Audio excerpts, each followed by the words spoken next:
असं ऑब्झर्वेशन आहे की काँग्रेस हा भाजपला जर का हरवण्याच्या स्थितीत नसेल तर मुस्लिम मतदार हे इंडिया आघाडीतल्या दुसऱ्या पक्षाला मत द्यायला तयार आहेत. मग तो काँग्रेसच्या विरुद्ध उभा राहायला असलं तरी, कारण आता काय इंडिया आघाडी तशी राहिलेली नाही. त्यामुळे काँग्रेस सोडून दुसरा पक्ष जर का भाजपला हरवण्याच्या स्थितीत असेल तर मुस्लिम त्याला देतात आहे. एवढंच नाही, तो NDAमध्ये भाजप बरोबरचा पक्ष, भाजपच्या युतीमधला, महायुतीमधला असेल तरीसुद्धा त्याला मतं मिळत आहेत.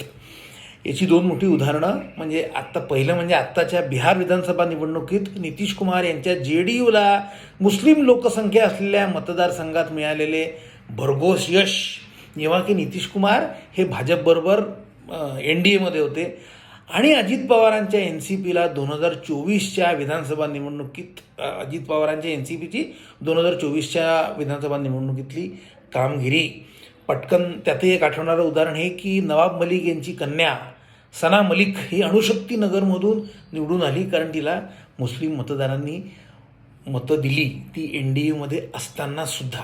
तर काय, मुस्लिम मतदार भाजप विरोधी मजबूत पक्षाला, जिंकण्याची शक्यता असणाऱ्या पक्षाला मतदान करतो आहे. एवढंच काय, भाजपच्या मित्र पक्षांना सुद्धा मदत करण्यास त्याची हरकत नाही. तर असं असेल तर मग प्रश्न हा की काँग्रेसने अशी काय झक मारली आहे की मुसलमान काँग्रेसच्या पलीकडे बघायला लागले आहेत. तर मित्रांनो, त्याचं उत्तर आहे मुस्लिम लांगुल चालन. काय, काँग्रेस लांगुल चालन करते म्हणून मुस्लिम त्यांना मतदान करत नाहीत?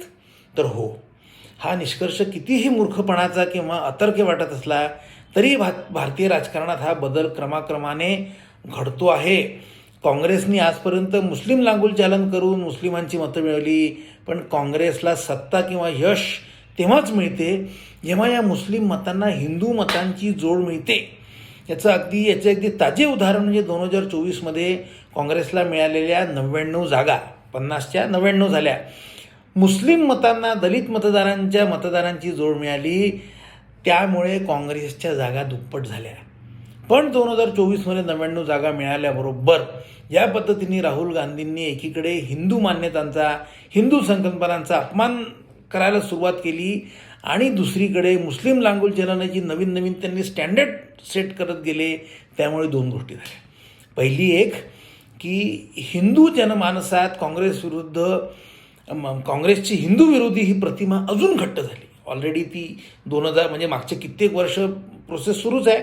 2024मध्ये ती अजून घट्ट झाली आणि इंडिया आघाडीतील काही पक्ष मुस्लिम मतांकरता काँग्रेसची प्रतिस्पर्धा म्हणून अक्षरशः कमरेचे सोडून डोक्याला गुंडळात प्रचार करत सुटले आहेत.